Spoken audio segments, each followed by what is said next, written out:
भैया, उन्होंने मुझे चोर बना दिया भैया। शक्तिमान!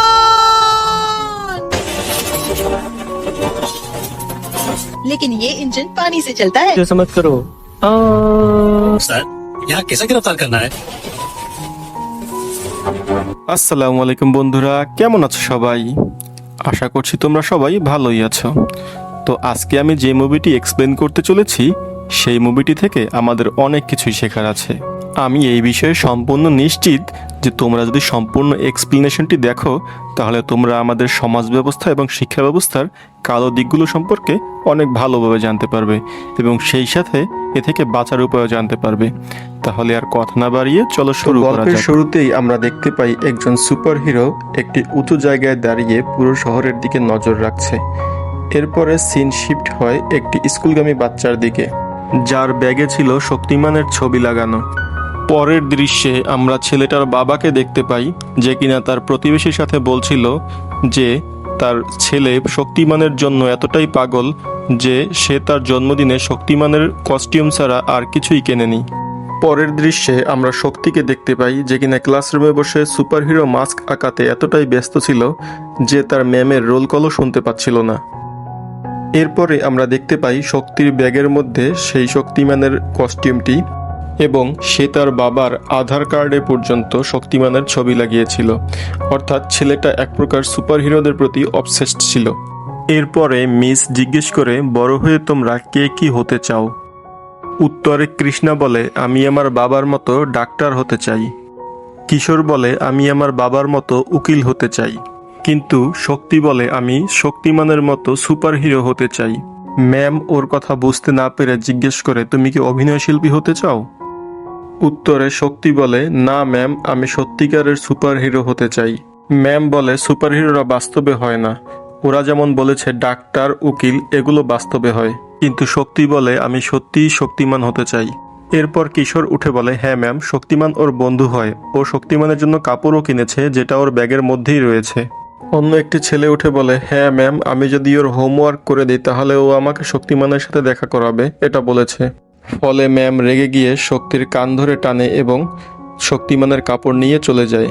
কিন্তু শক্তি কাপড় ফিরিয়ে দেওয়ার জন্য ম্যামের কাছে রিকোয়েস্ট করতে থাকলে ম্যাম রেগে গিয়ে বলে, শক্তিমান তোমার বন্ধু হয় না, তো শক্তিমানকে নিয়ে যেতে বলো। এরপরে সবাই শক্তিকে মিথ্যাবাদী এবং ধোঁকাবাজ বলে খেপাতে থাকে। এগুলো সহ্য করতে না পেরে শক্তি বলে, ঠিক আছে দাঁড়া, আমি শক্তিমানকে নিয়ে আসছি, এই বলে দৌড় দিয়ে ছাদে চলে যায়। ছাদে গিয়ে শক্তি 3 বার শক্তিমান শক্তিমান বলে ছাদ থেকে ঝাঁপ দেয়। আসলে সে ভেবেছিল শক্তিমান এসে তাকে বাঁচাবে। পরের দৃশ্যে আমরা দেখতে পাই শক্তি হসপিটালের বেডে শুয়ে তার বাবাকে জিজ্ঞেস করছে, শক্তিমান আমাকে বাঁচায়নি? উত্তরে শক্তির বাবা বিরক্ত হয়ে বলে, তোমাকে এখানে লাইনম্যান ভীরু নিয়ে এসেছে এবং ডক্টররা তোমার জীবন বাঁচিয়েছে। এরপরে টিভিতে দেখা যায় শক্তিমান বলছে, এরকম গুজব রটেছে যে আমি দেখা করতে আসব। আসলে শক্তিমান কোনো বাস্তব চরিত্র নয়, এটা সম্পূর্ণ কাল্পনিক। এরপরে শক্তির বাবা শক্তিকে বলে, পড়ালেখা করে বড় হয়ে ডাক্তার অথবা ইঞ্জিনিয়ার হয়ে মানুষের সেবায় নিজেকে নিয়োজিত করো, এতে করে তুমি সত্যিকারের সুপারহিরো হতে পারবে। পরের দৃশ্যে দেখতে পাই শক্তি এখন বড় হয়ে গিয়েছে এবং সে এখন কমিশনের বিনিময়ে ছাত্রছাত্রীদের কলেজে সিট পাইয়ে দেওয়ার ব্যবস্থা করে। পরের দৃশ্যে আমরা মহা নামে একটি মেয়েকে দেখতে পাই, যে কিনা তার পরীক্ষায় ভালো করার জন্য একটি মোটিভেশন ক্লাসে যাচ্ছিল। তো মোটিভেশন ক্লাসে আমরা দেখতে পাই মীরা নামে একজন মোটিভেশন স্পিকার সবাইকে বলছে, তোমাদের হয়তোবা পরীক্ষায় ভালো করার জন্য অনেকে অনেক উপদেশ দিয়েছে, কিন্তু পরীক্ষায় ভালো করার জন্য এত কিছুর দরকার নেই। তোমাদের হাতে একটি বেলুন এবং একটি মার্কারই যথেষ্ট।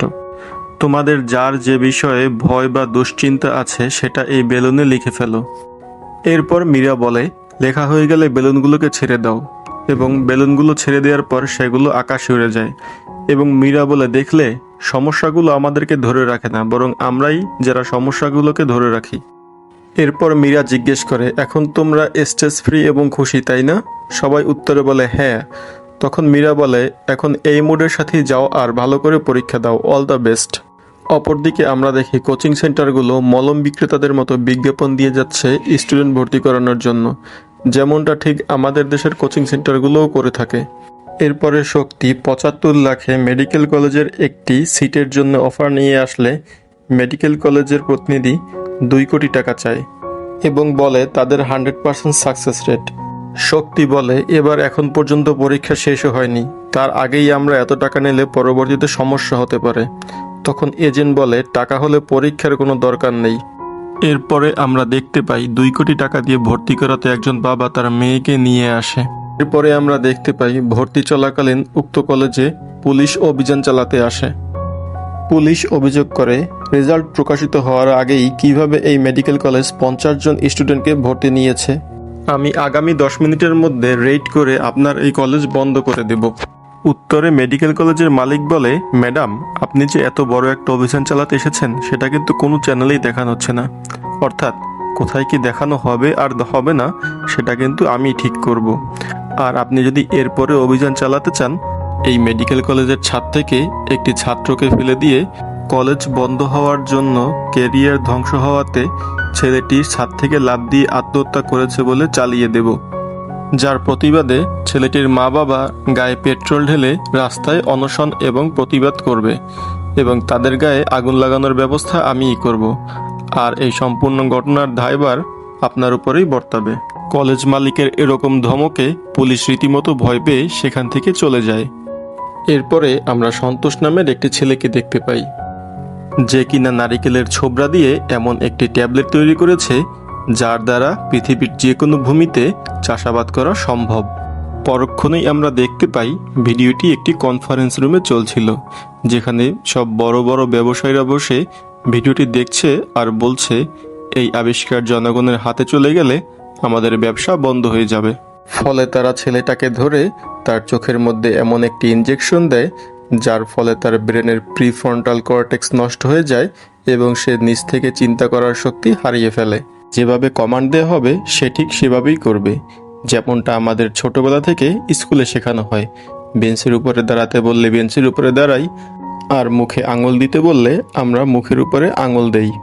অর্থাৎ আমাদের শিক্ষা ব্যবস্থাকে এমনভাবেই ডিজাইন করা হয়েছে যেন লেখাপড়া করে আমরা শিক্ষিত চাকর তৈরি হই, কিন্তু নিজ থেকে কোনো বৈপ্লবিক কিছু আবিষ্কার করার ক্ষমতাকে চিরতরে হারিয়ে ফেলি। এরপরে সেই কলেজের মালিক তার লোকদেরকে বলে, এর মতো না কতই যেন মেধাবী স্টুডেন্ট বাইরে খোলা রয়েছে, শীঘ্রই এদের টিচারকে খুঁজে বের করো।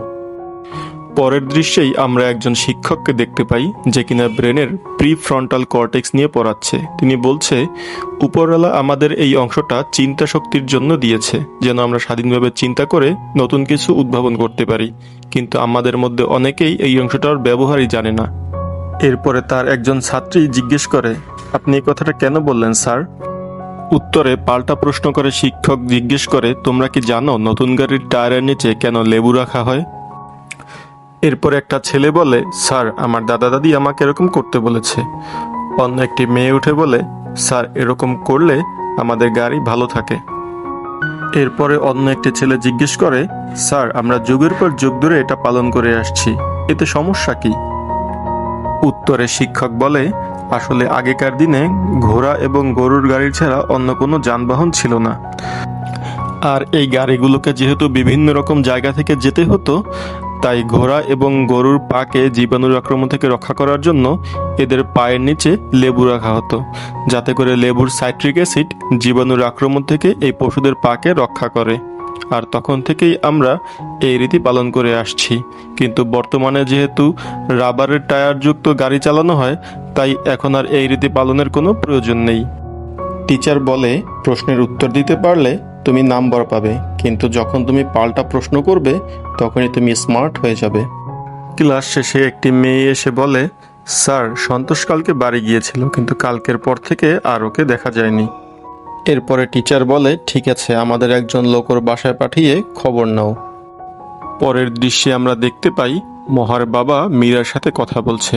মহার বাবা বলছে তার মেয়ে বিজ্ঞানে খুবই ভালো, কিন্তু তার পরীক্ষায় যেহেতু কিছু নাম্বার কম এসেছে তাই সে ভালো কোনো কলেজে ভর্তি হতে পারবে না। আসলে তার অ্যারোনটিক্স পড়ার খুব ইচ্ছা ছিল, কিন্তু শক্তি তাকে বলেছে সে যদি টাকা দেয় তাহলে সে তাকে যে কোনো কলেজে ভর্তি করিয়ে দিতে পারবে। সব কিছু শুনে মীরা বলে, ঠিক আছে আঙ্কেল, আমি শক্তির সাথে কথা বলবো। পরের দৃশ্যে আমরা দেখতে পাই মীরা শক্তির কাছে গিয়ে বলছে সে যেন মহাকে কোনো রকম টাকা পয়সা ছাড়া খুব ভালো একটা কলেজে ভর্তি করিয়ে দেয়। পরের দিন শক্তি মহাকে নিয়ে বিভিন্ন কলেজে ঘুরতে থাকে ফ্রি ভর্তি করানোর জন্য, কিন্তু সবগুলো কলেজ যেহেতু কমিশনের বিনিময়ে সিট বুকিং দিয়ে থাকে, তাই শক্তি মহাকে কোনোখানেই ভর্তি করাতে পারে না। এরপরে শক্তির বন্ধু মহাকে নিয়ে শিক্ষামন্ত্রীর কাছে যাওয়ার কথা বলে, কিন্তু শক্তি বলে যে না, মীরা তাকে কোনো চিটিং ছাড়াই মহাকে একটি ভালো কলেজে ভর্তি করে দেওয়ার জন্য শর্ত দিয়েছে। এর মধ্যেই মহা চলে আসে এবং সে শক্তিকে বলে তাকে স্কুলে পৌঁছে দেওয়ার জন্যে। এরপরে শক্তি মহাকে নিয়ে মহার স্কুলে পৌঁছে যায় এবং স্কুলে পৌঁছে বিভিন্ন ধরনের অদ্ভুত আবিষ্কার দেখে শক্তি রীতিমতো অবাক হয়ে যায়। এক পর্যায়ে শক্তি মহাকে জিজ্ঞেস করে, মহা, তুমি কিছু আবিষ্কার করোনি? এরপরে মহা শক্তিকে তার আবিষ্কার দেখালে শক্তি জিজ্ঞেস করে এই মেশিন দিয়ে কি করা যায়। তখন মহা বলে এই মেশিনটি তেলের বদলে লবণাক্ত পানি দিয়ে চলে। এই কথা শুনে তো শক্তির কোনো মতেই বিশ্বাস হয় না। তখন আশেপাশে সবাই বললে তারপরে শক্তি বিশ্বাস করে।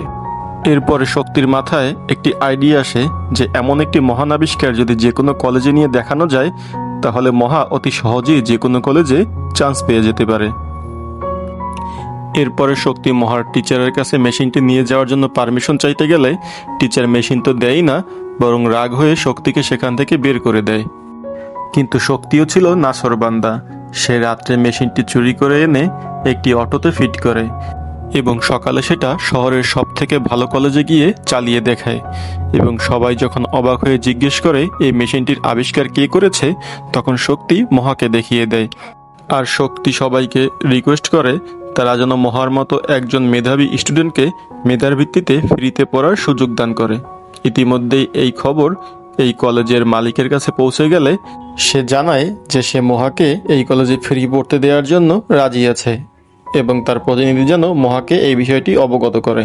সেই প্রতিনিধি যখন এসে মহাকে বলে যে তারা মহাকে ফ্রি পড়াতে রাজি আছে, সেই খবর শুনে মহা অত্যন্ত খুশি হয়। এরপরে শক্তি মহার স্কুলে গিয়ে মহার টিচারকে যখন বলে মহা 100% স্কলারশিপে একটি ভালো কলেজে ভর্তি হতে পেরেছে, তখন মহার টিচার জিজ্ঞেস করে এটা কিভাবে সম্ভব হলো। তখন শক্তি বলে আসলে আমি মহার ইঞ্জিনটিকে একটি এক্সিবিশন নিয়ে গিয়েছিলাম, এর ফলেই টিচাররা খুশি হয়ে ওকে ফ্রি পড়াতে রাজি হয়েছে। এই কথা শুনে টিচার খুবই রাগ করে। এরই মধ্যে শক্তির কাছে কল আসে লবণাক্ত পানি দিয়ে কোনো মেশিন চালানোর অনুমতি নেই বলে মহাকে পুলিশ গ্রেপ্তার করে নিয়ে গেছে। অন্যদিকে টিচার গিয়ে কোনো এক অদ্ভুত কারণে তার স্কুলটি ভাঙতে শুরু করে এবং তার ছাত্রছাত্রীদেরকে বলে তারা যেন সে না ডাকলে আর কখনোই এই স্কুলে না আসে। এরপরে মামলাটি কোর্টে উঠলে উকিল মহাকে বলে সে অন্য একজনের আবিষ্কার চুরি করেছে, কারণ এই আবিষ্কারটি অলরেডি অন্য একজনের নামে পেটেন্ট করা রয়েছে। আসলে সেই কলেজের মালিকই তার এক কর্মচারীর নামে এই আবিষ্কারটি পেটেন্ট করিয়ে এই নাটকটি সাজিয়েছে, আর সে কেন এমন করেছে তা একটু পরেই জানতে পারবে।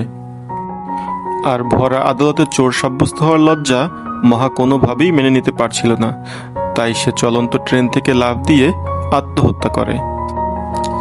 এরপরে শক্তি যেই ব্যক্তির নামে ওই ইঞ্জিনটি পেটেন্ট করা ছিল তার কাছে এসে জিজ্ঞেস করে, স্যার, আপনি এই মেশিনটি কবে আবিষ্কার করেছিলেন? আর আপনি কি আমাকে এই মেশিনটির কোনো কাগজপত্র দেখাতে পারবেন? তাই সে লোকটি শক্তিকে এসব দেখানোর কথা বলে একটি গোপন চেম্বারে নিয়ে যায়। লোকটি শক্তিকে কাগজপত্র বের করে দিলে শক্তি খুব সহজেই বুঝে ফেলে যে আসলে কাগজপত্রগুলো নকলভাবে তৈরি করা হয়েছে এবং তারপরে তারা সবাই মিলে শক্তিকে মারতে শুরু করে। এরপরে আমরা দেখতে পাই সেখানে কেউ একজন এসে শক্তিকে সেখান থেকে বাঁচিয়ে নিয়ে চলে যায়। অন্যদিকে সেই কলেজের মালিক খুঁজতে খুঁজতে সেই পোড়া স্কুলে চলে আসে এবং সেখানে এসে সে একটি ওয়াকিটকি খুঁজে পায় এবং সেটা তার এক লোকের হাতে দিয়ে তিনি বলে এই ওয়াকিটকির সিগন্যাল আর কোন কোন জায়গা থেকে পাওয়া যায় সেই সূত্র ধরে অন্য ছাত্রদেরকে খুঁজে বের করো। এরপরে শক্তির যখন জ্ঞান ফিরে আসে তখন সে উঠে দেখে তার সামনে সেই মাস্কটি রাখা। এরপরে সে একটু সামনেই হেঁটে গেলে দেখতে পায় সেই মহার টিচার বসে আছে, অর্থাৎ মহার টিচারই সেই ব্যক্তি যে শক্তিকে সেখান থেকে বাঁচিয়ে এনেছিল। পরের দৃশ্যে আমরা দেখতে পাই একটি ছাত্র ভয় পেয়ে শিক্ষকের কাছে ওয়াকিটকি হাতে চলে আসলে তার ওয়াকিটকির সিগন্যাল সেই কলেজ মালিকের গুন্ডা বাহিনী তার পিছন পিছন চলে আসে। এরপরে সেই গুন্ডাগুলো মাস্টারকে প্রচণ্ড বাজেভাবে মারতে থাকে এবং এক পর্যায়ে মাস্টার একটি ভারী বিলবোর্ডের নিচে চাপা পড়ে। এরপরে সেই গুন্ডাগুলো ধাওয়া করে সেই ছেলেটিকে ধরে ফেলে। এরপরে শক্তি মাস্টারের সেই মাস্ক এবং লাঠিটি নিয়ে গুন্ডাগুলোকে শায়েস্তা করতে থাকলে সেই ফাঁকে মাস্টার এবং সেই ছেলেটি সেখান থেকে চলে যায়। এরপরে সেই গুন্ডাগুলো ওয়াকিটকির সিগন্যাল রিসিভার নিয়ে বাকি ছেলেগুলোকে খুঁজতে থাকে, কিন্তু বাকি ছাত্রগুলোকে খুঁজে পাওয়ার আগেই টিচার তাদেরকে নিয়ে অন্য একটি নিরাপদ জায়গায় চলে যায়।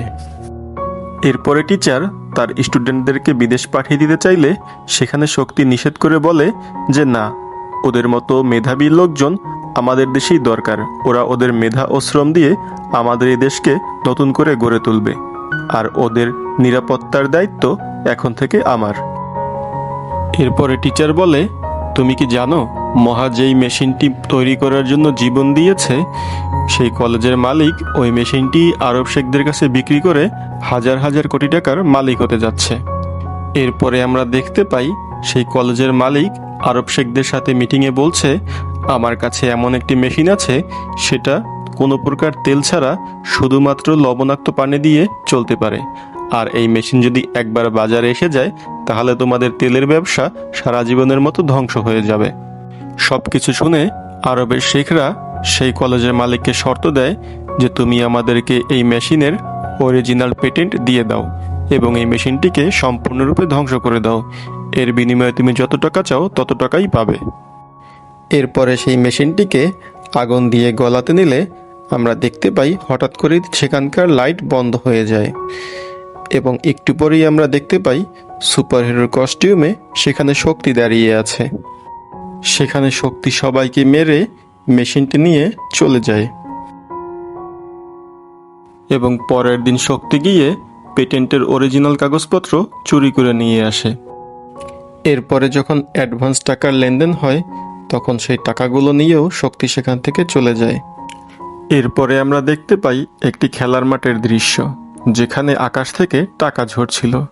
আসলে শক্তি সেই টাকাগুলোকে নিয়ে একটি বেলুনে ভরে উপর থেকে টাকাগুলোকে ফেলে দেয়, যাতে করে কোটি কোটি মানুষের মধ্যে সেই টাকাগুলো বন্টন হয়ে যাওয়াতে সেই কলেজের মালিকের পক্ষে এই টাকাগুলো পুনরায় উদ্ধার করা এক প্রকার অসম্ভব হয়ে যায়। এরপরে আরব শেখদেরকে যখন পেটেন্ট দেওয়া হয় তখন তারা সেটা পরীক্ষা করে দেখতে পারে এটা নকল।